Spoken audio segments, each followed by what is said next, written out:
Hello, I'm Bartling, and I certainly hope that you and yours are having yourself a sunnier, warmer day. And maybe it's really sunny because of all the snow. That's kind of the way it is here.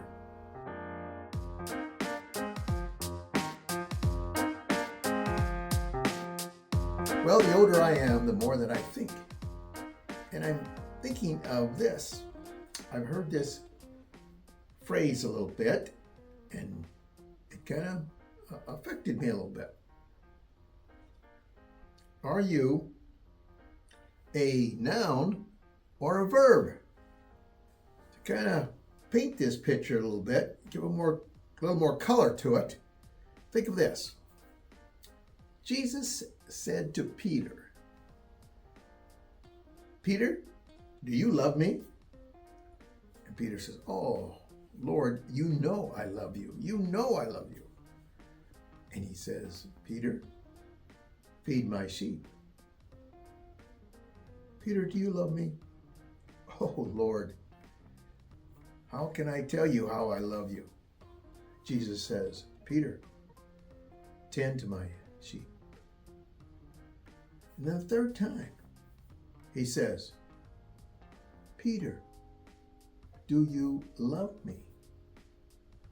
And Peter says, "Lord, yes." And Jesus says, "Peter, feed my sheep." One interpretation is that Jesus was moving Peter of that word love from being just a noun to a verb, to that agape love. And with the things to come to Peter, he was saying, "Peter, you need to move from a noun to a verb. Action." Well, I have a little trick, if you will, to help you think about yourself and others to be more of a verb than a noun. It's in the form of questions. The older I am, the more that I think, I ask more and more questions. Drives LaDonna up a wall. Yes, it does. I know it does.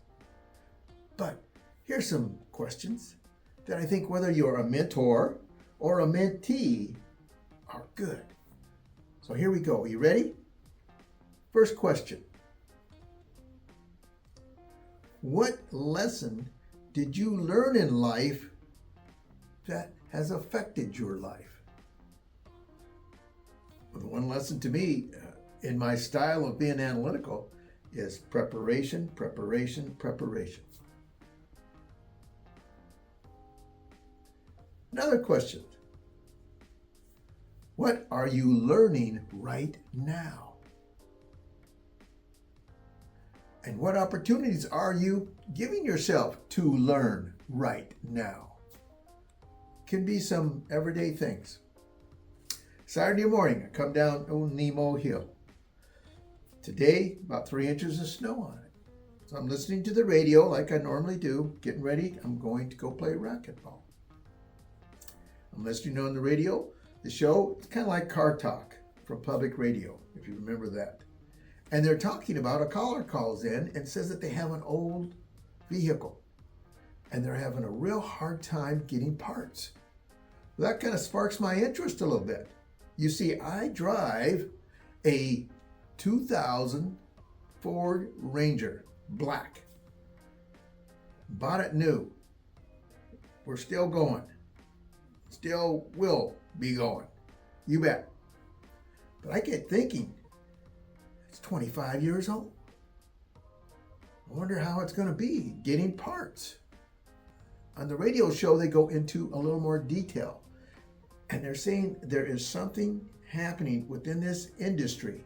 And it kind of was a slow thing. Kind of like when, it just happens. It's more of a evolution than a revolution. And it's this. More and more countries are buying old used cars. including cars, especially, more and more they're doing this, that are in salvage yards. Maybe they were wrecked. They're buying these cars, they're putting them on railroad and going to, say, Mexico. And once in Mexico, they will take this part and this part and this part, put it together, get a vehicle, and sell it. Now, will it have anti-lock brakes? Probably not. Will it have even airbags? Maybe not. They will put those together. But what that's doing is them going to the salvage yards and other things, where a lot of times that we were getting our parts for older vehicles is no longer available. It's all going overseas, and they're retrofitting them to make vehicles out there. For example, in Poland, there's no car manufacturer in Poland. They don't manufacture cars in Poland. People are looking for these retrofit cars. Something that I learned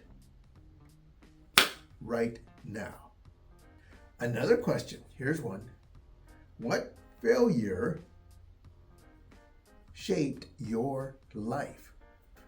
A lot of times it might be unknown to you at the time, but it does indeed shape your life. Going from this part of the industry of a captured type of atmosphere, meaning captured, meaning you work for only one company, only one product, so forth and so forth. You go from that type of environment to completely, capital I, independent. And in that failure that was done there and taking talents over here, a miracle happens. Yes, during that transition and being in that independent environment, you are then given the opportunity to find your birth family in Panama. Totally a miracle. Totally a miracle. Indeed. A failure shaped my life. So, what lesson has affected your life? What are you learning right now? What failure shaped your life? And what book are you reading right now? I had a book that I had kind of revisited, and I shared it with an associate. Found out that he was kind of a history buff. The book is entitled The Genius of Sitting Bull. Quite a book. It's quite a book. I do recommend it. Here's one. And again, whether you're a mentor or a mentee, excellent discussion can be gained by this one question. What are you doing right now that I should be doing? What are you doing right now that I should be doing? I want to learn from you. Excellent question. My last question, how can I help you? You know, it's been quite a few years back, but there was a person that taught kind of telephone lessons, how to work with clients on the telephone, and then also how to work with clients in person. And one little phrase that has stuck with me and everything was this, of the phrase kind of goes with this.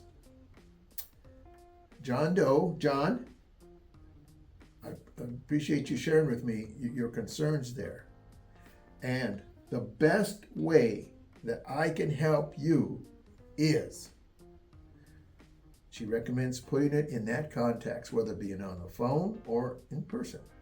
After the person kind of rides their wave, and it's like a surfer, they're going to come down, and after they're down, then use their name, appreciate that they shared and your concern, and then make the statement with their name. John, the best way that I can help you is, and then explain your plan for them. So, my last question, how can I help you? Help you. You bet. Because you know what? As I say, we are in this together. And because we're in this together, this old guy is rooting for you. He sure is. And remember this, please. Blessed are they who ease the pain of misfortune, for they shall be called the one and only insurance agents. You take care.